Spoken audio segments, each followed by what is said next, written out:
Hello everyone and welcome to Adda 24/7। ये आपके लिए मैं जो सीरीज़ लेके आया हूँ यहाँ पर, इस सीरीज़ में आपकी एक प्रॉब्लम बिल्कुल हल हो जाएगी, जो कि है वोकैबुलरी वर्ड्स को किस तरीके से हम याद करें। आपको पता है कि वोकैबुलरी के जो वर्ड्स हैं वो सिर्फ आपके क्लैट एग्ज़ाम में नहीं, बाकी हर एक एग्ज़ाम में, प्लस आगे चल के जब आप किसी कॉलेज में जाएंगे वहाँ पर भी आपको वोकैबुलरी की पड़ेगी बहुत ज़्यादा ज़रूरत। इसी चीज़ को ध्यान में रखते हुए मेरे दिमाग में एक चीज़ आया कि आपके लिए कम समय में आपको वर्ड सिखाने की टेक्निक यूज़ करूं। तो उसके लिए हम आज से ये एक सीरीज स्टार्ट कर रहे हैं जिसमें हम 10 मिनट में 10 वर्ड्स आपको कराएंगे और कोशिश करेंगे कि अलग अलग तरीके से आपको सिखा सकें कि किस तरीके से वर्ड्स याद करें। सो नमस्ते, सलाम, सत श्री अकाल, केम शो, कैमो नाचो का सकाय। और मैं आपका स्वागत करता हूं जय हिंद जय भारत के इस नारे के साथ, क्योंकि कल आप भी बनाएंगे इस देश को, आगे लेके जाएंगे और इस देश का नाम अपने पूरे वर्ल्ड में स्थापित करने की पूरी पूरी कोशिश करेंगे। तो टाइम को बिल्कुल ना वेस्ट करते हुए आइए चलते हैं हम अपने पहले वर्ड की तरफ। और ये देखिए, पिक्चर आपके सामने है और ये बता रही है कि किसी को अगर हम बांध के रख दें, किसी के ऊपर अगर हम कोई जुल्म करें या किसी के ऊपर अगर हमने कोई एक ऐसी चीज़ करी जिससे उसको तकलीफ हो रही है, तो उसको हम बोलते हैं अट्रोसिटी। अब ये अट्रोसिटी किसी के फिजिकल भी हो सकती है, मेंटल भी हो सकती है, किसी के ऊपर आ, वक्त की जो मार कहते हैं उसको हम बोलते हैं अट्रोसिटीज। तो अट्रोसिटी के लिए हम कैसे वर्ड को याद करेंगे? So atrocity, we can remember this particular word is to work too hard to make yourself tired. मतलब जब कभी आपके ऊपर बहुत ज़्यादा भार पड़ जाए किसी चीज़ का, आपके ऊपर किसी चीज़ का बहुत ज़्यादा एक असर हो जाए या आपके ऊपर तकलीफ में हो, तो उसको हम बोलते हैं अट्रोसिटीज। सो अट्रोशियसनेस, ऑफुलनेस, ड्रेडफुलनेस, फ्राइटफुलनेस, हॉरिडनेस, हिडियसनेस, ग्रूसम, मॉन्स्ट्रसिटी, रिपल्सिवनेस, घासलीनेस, ये सारे के सारे क्या हो गए? These are all the synonyms for the word. So कभी भी अगर आपको अट्रोसिटी याद करना हो, तो अट्रोसिटी होता है जब कोई किसी के ऊपर निर्मम व्यवहार करे, जब किसी को कोई तकलीफ दे, जब किसी को कोई ऐसी सिचुएशन में कर दे जो उसके लिए बहुत ज़्यादा तकलीफ में हो या बहुत ज़्यादा प्रॉब्लमैटिक सिचुएशन हो, उसको हम बोलते हैं अट्रोसिटी। इसके एंटोनिम्स क्या होंगे? एंटोनिम होगा something which is pleasant, something which is very nice, something which is very comforting, something which is agreeableness, appeal, attraction, desirability, delightfulness, pleasure, attractiveness, allurement, and something which is desirable. So something which you feel as where you are getting the comfort, where you're getting the love, उसको हम बोलते हैं antonyms for the word atrocious. तो atrocious behavior होता है something which is rude, something which is not agreeable, और उसका antonym हो जाएगा something that is pleasant, something which is refined, something which is absolutely agreeable. ठीक है, तो ये था हमारा पहला वर्ड। चलते हैं अपने दूसरे वर्ड की तरफ। ऑलराइट। तो जब कभी भी हमारे देश में क्रिकेट आता है या फिर हम जब देखते हैं फुटबॉल होता है यूरोपियन देशों में या बाहर कहीं पर, तो वहाँ पर लोग बागों का जो एक एंथुजियाज्म होता है, वो एक बहुत एक ऐसे दर्शक की तरह होता है कि वो कई बार तो लड़ने के लिए भी वो मजबूर हो जाते हैं। तो ऐसी सिचुएशन में हम क्या वर्ड यूज़ कर सकते हैं? हम वर्ड यूज़ करते हैं फैनेटिक। तो फैनेटिक का मतलब होता है, फनाटिक जिसको हम बोलते हैं, is somebody who is very eager, enthusiastic. ये ना, आपने मूवी देखी होगी, शाहरुख खान की एक मूवी आई थी फैन। तो वो फैन में किस तरीके से एक अग्रेसिव फैन बन जाता है शाहरुख खान का, तो उसको हम बोलते हैं फनाटिक। तो फनाटिक के लिए हम क्या वर्ड यूज कर सकते हैं? वर्ड यूज कर सकते हैं a person with strong and habitual liking for someone. जब किसी को आप हद से ज्यादा बेहद होके प्यार करें। ठीक है, एक सीरीज भी आई थी बेहद, अगर आपने देखी हो, तो जिसमें माया का कैरेक्टर निभाया था जेनिफर विंगेट ने। तो उस कैरेक्टर ने देखा था आपने कि अर्जुन को वो इस तरीके से प्यार करती थी, कि बेहद प्यार करती थी, कि उसकी जिंदगी में सफोकेशन आ गई। तो जब किसी को आप ऐसे प्यार करो, हैबिचुअल आपकी हैबिट सी बन जाए, जिसको आप गिव अप करने की ना सोचो, उसको हम बोलते हैं फनेटिक लवर। तो हम सिनोनिम्स क्या यूज कर सकते हैं? Lover, fan, maniac, enthusiast, admirer, partisan, patron, apostle, evangelist, ये सारे सारे वर्ड्स हम यूज कर सकते हैं as the synonym for the word fanatic. अब आप ये बोलेंगे कि सर यहाँ पर तो लिखा हुआ है एंथुजियास्ट एंड एडमायरर। एडमायरर तो मतलब पॉजिटिव वर्ड भी हो सकता है, यस, लेकिन यहाँ हम इंटेंसिटी की बात कर रहे हैं। जब आपका प्यार आपके पैरों की बेड़ियां बन जाए तो उसको हम बोलते हैं फैनेटिक। मतलब आपको बस हद से ज़्यादा कोई चीज़ करने का मन करे, या किसी को प्यार करे, या किसी के आप लाइक करें, ठीक है, उसको हम बोलते हैं फैनेटिक। जैसे कई बार होता है कि कुछ लोगों को जब ना अपनी गुड़िया रख के सोने की आदत होती है और वो नहीं होती उनके पास, तो उन्हें नींद ही नहीं आ सकती, तो उनकी फॉन्डनेस ऑफ दैट पर्टिकुलर गुड़िया is to the next level, तो वो इसको बोल रहे हैं, that is a problem. Next देखते हैं इसमें एंटोनिम्स क्या होंगे। Critic, detractor, conservative, moderate. मतलब मॉडरेशन में कोई काम करे, कोई प्यार भी कर रहा है तो लेकिन उसके साथ साथ वो क्रिटिकल भी हो रहे हैं उसमें। जैसे पेरेंट्स पेरेंट्स प्यार तो करते हैं लेकिन कहीं ना कहीं तो क्रिटिकल भी होता है ना। और जो लोग पेरेंट्स ज़्यादा प्यार करते हैं उसको आपको पता ही है क्या होता है उनके साथ, फिर जब उनकी जो औलाद है वही उनके पास जाके उनको बैकफायर कर देती है। सो फैनेटिक इज जब you have an extreme liking और fondness for someone. Then look at this particular picture. Here the person is just, thinking, sitting peacefully, calmly एक जगह पे बैठ के सोच रहा है किसी चीज़ के बारे में। अब ऐसी सिचुएशन में हम क्या वर्ड यूज़ कर सकते हैं? एक ऐसा वर्ड जो आपको जब आप शांत बैठे होते हो और तब थॉट्स आते हैं, तो उसके लिए वर्ड हम यूज़ करते हैं pensive. The word is pensive. So pensive is pen, और आप अपने थॉट्स जब पेन डाउन करते हो तो क्या कविता और शायरी निकल के आती है कि नहीं आती? तो उसको हम बोलते हैं पेंसिव थॉट्स। तो पेंसिव के लिए हम क्या मीनिंग यूज कर सकते हैं? गिवन टू और mark bye long quite thinking. जब आप शांत बैठ के और किसी चीज़ के बारे में सोच रहे हो कि ऐसा होता तो ये होता, तुम यहाँ होती तो ये होता वो होता, ठीक है ना। मैं और मेरी तन्हाई अक्सर ये बातें करा करते हैं कि तुम होती तो ये होता, तुम होती तो वो होता।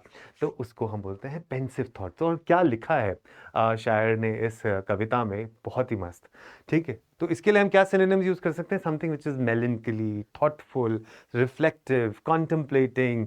ठीक है, सॉम्बर नेचर में जब आप कुछ डीप थॉट्स में चले जाते हो और बहुत गहरा किसी चीज़ के बारे में सोचने लग जाते हो, उसको हम बोलते हैं पेंसिव। और इसके हम एंटोनिम्स क्या करेंगे? Something which is unreflective, something which is flippant. Flippant मतलब केयरलेस, फ्रिवलस रिमार्क्स, ठीक है, बिना सोचे समझे कुछ बोल दिया, ठीक है, उसको हम बोलते हैं फ्लिपेंट, फ्रिवलस, अनथिंकिंग, ब्रेनलेस। कभी बोलते हैं ना, अरे यार तू पागल है क्या, तू क्या बोलता रहता है, तेरी बात में कोई सेंस भी है, तो ब्रेनलेस बातें क्यों कर रहा है? तो उसको हम बोलते हैं भैया कुछ कभी कभी थॉटफुल, सोच समझ के भी बोला करो। तो जो सोच समझ के बोलता है उसको हम बोलते हैं पेंसिव, और जो सोच समझ के नहीं बोलता है उसको हम बोलते हैं ब्रेनलेस। तो आप इसमें क्या बनना चाहेंगे? मेरे ख्याल से सिर्फ थॉटफुल ही बनना चाहेंगे और ब्रेनलेस लोगों से दूर रहना चाहेंगे। राइट, चलिए अगले वर्ड पे चलते हैं, और अगला वर्ड है इतना सब कुछ पढ़ लिया, अब मुझे थोड़ा सा टाइम आउट चाहिए, अभी मुझे इतना टाइम चाहिए अपने लिए। ठीक है, मुझे एक छोटा सा ब्रेक चाहिए। कई बार होता है ना, जब आप बहुत ज़्यादा लॉन्ग आवर्स के लिए पढ़ लेते हो तो बीच में कहते हैं कि मुझे थोड़ा सा ब्रेक चाहिए। जैसे कौन सी थी ये, जवानी है दीवानी में दीपिका पादुकोण अपनी मम्मी को बोलती हैं कि 365 दिन में मुझे 24 घंटे पढ़ना पड़ता है, इतना ज़्यादा पढ़ना पड़ता है, मुझे छुट्टी नहीं मिली। और उसकी मम्मी कहती है और तुझे छुट्टी चाहिए तो जाकर छुट्टी ले ले। ठीक है, और वो गुस्सा हो जाती है। तो उस टाइम पे जब थोड़ा सा ब्रेक लेने का मन करे तो क्या वर्ड यूज करते हैं? We use the word call respite. ठीक है, रिस्पाइट मतलब कि जब कभी आपको आपके पूरे बिजी स्केड्यूल में एक छोटा सा ब्रेक मिल जाता है, आप कहते हो oh thank god this Sunday has come as a respite, thank god this mid week छुट्टी। जैसे इस हफ्ते में आपके पास जो छुट्टी आई थी आपके पास ईद की, ठीक है ना, तो आज ईद ही है, तो उसके लिए भी आपको बहुत बहुत मुबारक। तो ईद मुबारक आप लोगों को। तो ईद में हम लोग क्या बोलते हैं? ठीक है, हाँ मिड वीक में छुट्टी मिल गई, it is like a respite for me. So synonyms क्या होंगे इसके? सिनोनिम्स होंगे short period of time when you don't want to work. So synonyms इसके होंगे ब्रेक, पॉज, ट्रैंक्विलिटी, रेस्टफुलनेस। आपको रेस्ट करने का मन करे, जब आप पीसफुल और काम रहने का मन करे, उसको हम बोलते हैं रिस्पाइट। और इसके एंटोनिम्स क्या हो जाएंगे फिर? Something which is noise, din, pandemonium, something there is a chaos, turmoil, tumultuous, racket, clamor। ये सारे के सारे वर्ड्स हैं जब बहुत ज़्यादा आप के आसपास शोर हो या आपके आसपास बहुत ज़्यादा काम हो, you are swamped with work, that is what we call as noise। din is noise is like irritating voice, so din is also that, chaos, शोर जिसको कहते हैं ना, सावन का महीना, अब सावन आ ही चुका है और पवन करे शोर, अरे शोर नहीं बाबा, शोर, ठीक है, तो that is called din. Next is, just look at this, there are two words here. One is concordant couple, they are similar, and you have discordant couple. This is, they are not similar. So what is the word that we use for discordant? Dis as a root word, आपके सामने already लिखा है. Dis क्या होगा? Dis is something which is a negative root. Cordant is something which is not in coordination. So discordant का मतलब क्या हो गया? Something that is not in coordination. So not in agreement or harmony. जब एक दूसरे से आपकी नहीं बनती हो, आपके बीच में agreement नहीं हो, आपके बीच में harmony नहीं हो, उसको हम बोलते हैं discordant. क्या बोलते हैं उसे? Discordant. So synonyms क्या हो गया? Something which is shrill, something which is inharmonious, noisy, cacophonous, unpleasant, unmusical. तो ये भी बोल सकते हैं हम कि discordant can be the antonym for respite. It can be an antonym for respite. And what is the antonyms? Something which is musical, something melodious, harmony, resonant, sonorous, tuneful, mellifluous, dulce, euphonous. ये सारे के सारे words are for something which is very very soothing to your ears. जैसे लता जी की आवाज़, जब आप उसे सुन लें तो मज़ा ही आ जाता है, तो that is called mellifluous, dulce and euphony, euphonious. Right? So इसी का उल्टा क्या था? ऊपर हमने देखा था cacophony. So cacophonous. So cacophonous and euphonous, ये आपस में synonyms and antonyms हो सकते हैं एक दूसरे के. ठीक है, तो ये वर्ड था. नेक्स्ट देखते हैं. Oh my God, just look at this particular person. एक पर्सन देख देख के पढ़ रहा है, एक पर्सन फ्लुएंटली बिना देखे पढ़ रहा है. तो ऐसे इंसान को जो फ्लुएंट बोलता है, बिल्कुल एक बहुत अच्छा ओरेटर है, उसके लिए हम कौन सा वर्ड यूज़ कर सकते हैं? उसके लिए जो वर्ड हम यूज़ कर सकते हैं, is called, he is eloquent. एक ऐसा इंसान जिसको आप कभी भी जाके कहीं पर भी मिलें और उसको बोलें भैया तुम्हें ये आके बोलना है, तो आप उसे क्या बोलेंगे? Yes, the person is eloquent. So the meaning would be expressing yourself readily, clearly and effectively. जब अपनी बात को कोई स्पष्ट रूप से आपके सामने रख पाए, उसको हम बोलते हैं एलोक्वेंट. यहाँ पर रूट वर्ड क्या यूज़ हुआ है? लोक्वा. लोक्वा का मतलब होता है टू स्पीक. सो इसीलिए जब हम बोलते हैं लोकेशियस, तो लोकेशियस का मतलब होता है somebody who is very talkative, जो बहुत सारी बातें करता हो और कभी कभी शायद नॉनसेंस बातें भी करता हो. राइट? सो सिनोनिम्स क्या हो जाएंगे इसके? somebody who is articulate in speaking, जो सोच समझ के बोले.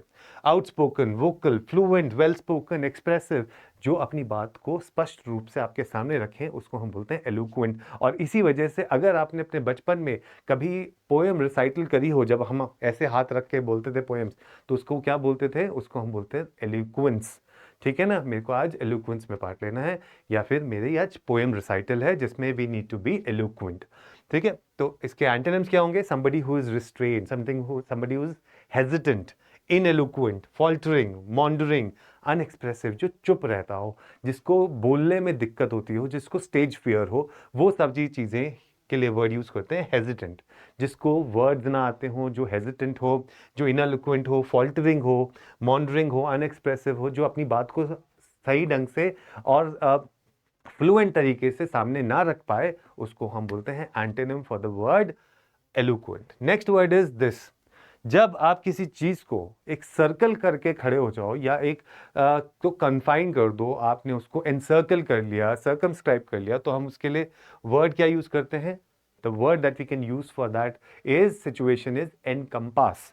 एनकम्पास का मतलब क्या होता है? Include in scope, circle around. जब आपने किसी चीज़ को अपने, कई बार होता है ना, आपने एक अपने नया फ्रेंड आया, नया इंसान आया आपके स्कूल में जिसने ज्वाइन करा है, आपने उसको अपने ग्रुप का पार्ट बना लिया, तो आपने उससे क्या करोगे? You have encompassed him.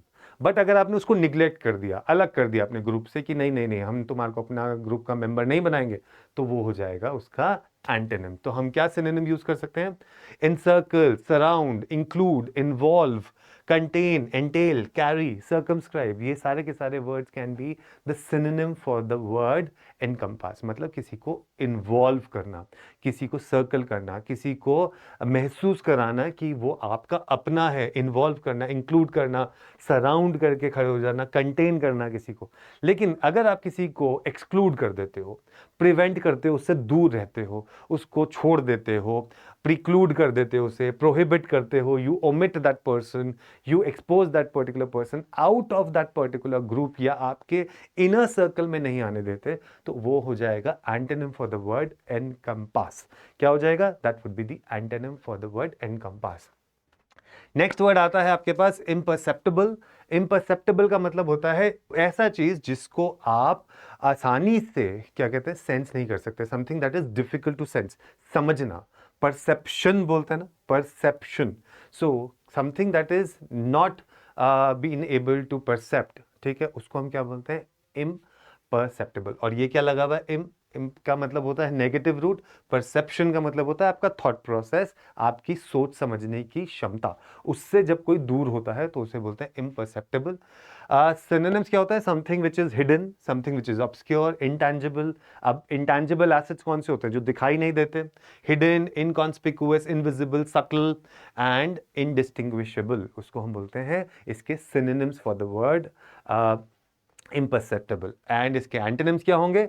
Perceptible, discernible, appreciable, observable, tangible, clear, open, evident and prominent. Something which is prominent, something evident जो आपके सामने है, something which is very visible, ठीक है, something which is out there in open, जो आप आसानी से समझ सकते हैं, जो आपको दिखाई दे रहा है, उसको हम बोलते हैं एंटोनिम्स फॉर द वर्ड इम्परसेप्टेबल।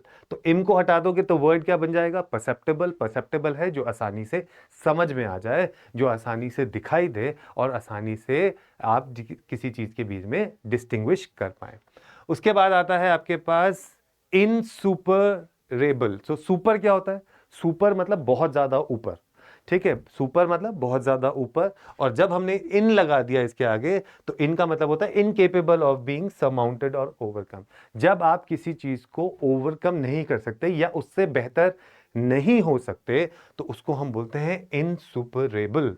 तो इनसुपरेबल का क्या करेंगे? इनकेपेबल ऑफ बीइंग सरपास, किसी को एक्सेल करना या उसको सरपास करने में क्षमता ना होना। जैसे कई बार होता है ना कि दो सिबलिंग्स हैं, एक थोड़ा अच्छा करता है, एक थोड़ा अच्छा नहीं करता, तो कहते हैं तुम इसके जैसे कभी नहीं बन सकते, तुम इसको कभी भी पार नहीं कर सकते, या तुम इसको कभी भी हरा नहीं सकते क्योंकि ये तुमसे बेहतर है। ऐसा हमने मूवीज में भी देखा है। तो उसको हम बोलते हैं इनसुपरेबल, मतलब जिसको हिंदी में बोलते हैं ना, जिसका आप पार नहीं पा सकते, उसको बोलते हैं इनसुपरेबल। जैसे समुद्र, ठीक है, तो उसको बोलते हैं ना ओशन इज इनसुपरेबल बिकॉज आप उसका पार नहीं पा सकते, लेकिन देयर आर फ्यू पीपल जिन्होंने ऐसा करके दिखा दिया है, ठीक है। सो सिनोनिम्स क्या होगा? इनसरमाउंटेबल, अनकॉन्करेबल, जिसको आप कॉन्कर नहीं कर सकते, इनविंसिबल, इनप्रेग्नेबल, अनबीटेबल, इनवल्नरेबल, अनस्टॉपेबल, इनडोमिनेटेबल, मतलब जिसको आप डोमिनेट नहीं कर पाए, जिसको आप वल्नरेबल नहीं कर पाए, जिसको आप बीट नहीं कर सकते,